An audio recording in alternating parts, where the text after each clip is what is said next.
আপনার স্বপ্নের পৃথিবীটা কেমন? মানে আমরা এখন যে সামাজিক বাস্তবতায় আছি, এখানে অনেক বিভেদ আছে, অনেক কোলাহল আছে, অনেক রেষারেষি আছে। সেইখানে দাঁড়িয়ে আপনি কেমন পৃথিবীর স্বপ্ন দেখেন? উম, এমনিতেও তো ধরেন আমি নিশ্চয়ই ভেদাভেদ চাই না, আমি হিংসা চাই না, আমি মানুষের মধ্যে কোনো ধরনের বৈষম্য আমি চাই না। এবং সেটা আসলে এটা তো বলার কোনো অপেক্ষা রাখে না আমি কীরকম পৃথিবী চাই। আমি নিশ্চয়ই এমন একটা পৃথিবী চাই যেই পৃথিবীতে প্রত্যেকটা মানুষ প্রথমত অন্ন, বস্ত্র, বাসস্থান, চিকিৎসা এবং শিক্ষার একটা তার নিশ্চয়তা থাকবে। আমি এটা ভীষণভাবে চাই যে প্রত্যেক মানুষ এই অধিকারটা পাবে। এবং আমি একদম চাই না যে ধর্মের নামে, বর্ণের নামে, রাজনীতির নামে মানুষের মধ্যে কোনো বিভেদ তৈরি হোক। এটা একদমই চাই না। এই রাজনীতি, ধর্ম এর নামে যেসব বিভেদ আছে, এগুলো আসলে কায়েমি স্বার্থ বলতে আমরা যা বুঝি সেটাকে টিকিয়ে রাখার জন্য। এগুলো আসলে মানুষ একটা শ্রেণীকে একটা শ্রেণী নিপীড়ন করবে, নিষ্পেষণ করবে, ছোট করে রাখবে, এর জন্য এগুলো। তো এইরকম সমাজ যদি পৃথিবীতে কোনো দিন হয় তাহলে খুব ভালো হবে। যেই সমাজে আসলে কোনো ভেদাভেদ নাই, যেই সমাজে মানে আপনি যে অপরাধ করেন, অপরাধ তৈরি করার জন্য সমাজ আপনাকে আসলে বাধ্য করে।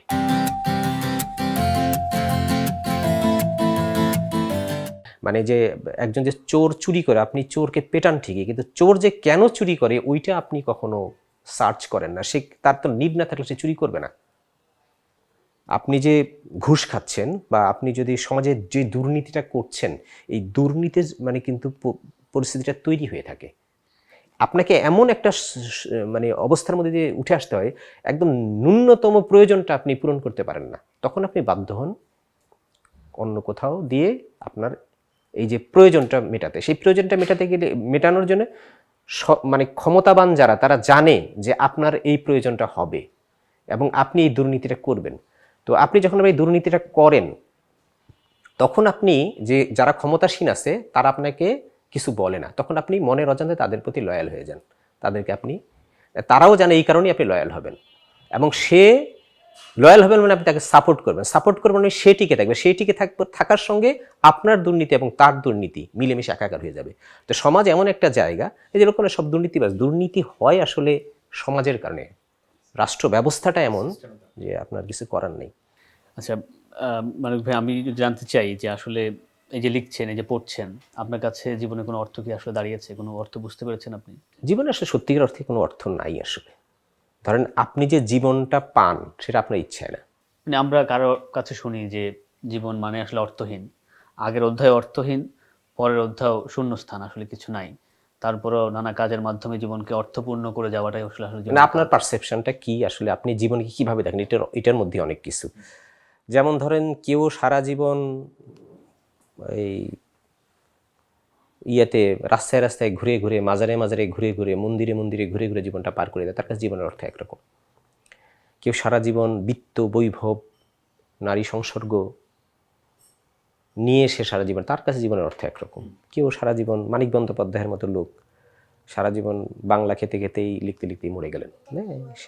রবীন্দ্রনাথের একটা মতো একটা মানুষ যিনি সারা জীবন মানে টু দ্য পয়েন্ট শুধু লিখেই গেছেন। উনি উনি চাইলেই উনি যা ওনার প্রথম যে 30 বছরে উনি যা লিখছেন, মানে উনি ওনার 50 বছরের মধ্যে যা লিখছেন সেটুকু লিখে উনি ক্ষান্ত থাকতে পারতেন। এই লিখে দিয়ে উনি এতদিন কিন্তু টিকে থাকতেন। কিন্তু ওই লেখাটাই ওনার কাছে জীবনের অর্থ। আসলে ওনার কাছে জীবনের অর্থ হচ্ছে শুধু লিখতে হবে। তেমনি যে ধরেন ব্যাংকে যে টাকা গুনে, তার কাছে জীবনের অর্থ কি, হয়তো কি অর্থ জানে না, কিন্তু আমাদের দেখলে মানে সারা জীবন তার জীবনের অর্থ হচ্ছে টাকা গুনবে, তাই না?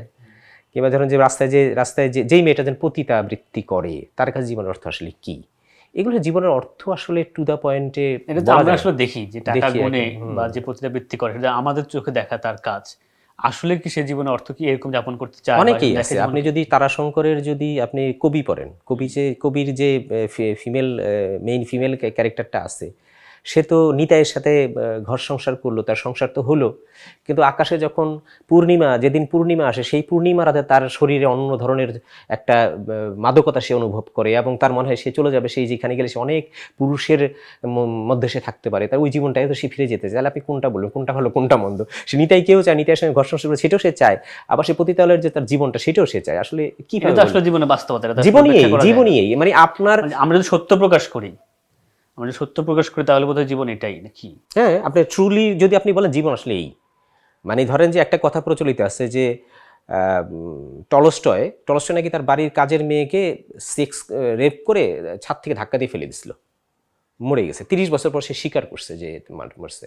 কিন্তু আপনি তো ভাবতেই পারবেন টলস্টয়ের মতো লেখক একটা এই ঘটনা করছে। অর্থাৎ টলস্টয় এত বিশ্বখ্যাত যত লেখক এবং এত ভালো ভালো লেখা আছে, তার সঙ্গে জীবন ওই পার্টটা আপনি তাকে মেলাবেন কেমন করে? মেলাতে তো পারবেন না, তাই না? তো এইটা আসলে সত্যিকার অর্থে কোনো জীবন আসলে ফিক্সড না। আপনার জীবনে আপনি দেখবেন এমন কিছু আছে প্রকাশ করেন, এমন কিছু আপনি প্রকাশ করেনই না, ওটা গোপনেই রাখছেন, ওটা শুধু আপনিই জানেন বা ওর সঙ্গে যে সংশ্লিষ্ট সে জানে, অন্য কেউ জানে না। তো আসলে আমি বুঝি না জীবনের সত্যিকার অর্থে জীবনের অর্থ কি আমি বুঝি না, আমি এটা খুঁজতেও যাই না। মৃত্যুর অর্থ বুঝেন? মৃত্যু আপনার কাছে কি? আমার কাছে মৃত্যু আসলে আমার কাছে মৃত্যু সব কিছু শেষ হয়ে যাওয়া। আমার মৃত্যুর পরে আর কিছু আছে আমার কখনো মনে হয় না। আপনি চলে যাবেন, থাকবেন না, এটা নিয়ে আপনার কোনো ব্যথা? না, আমার ব্যথা তো আছে, আমি থাকতেই চাই, মরিতে চাই না, এই সুন্দর পৃথিবী থেকে আমি যেতে চাই না, কিন্তু এটা আমার নেচার ডিসিশন নিচ্ছে। আপনার তো কিছু করেন, নেচার আপনাকে আনলো পৃথিবীতে, নেচার আপনাকে আবার নিয়ে চলে যাবে, আপনার কিচ্ছু করার নেই।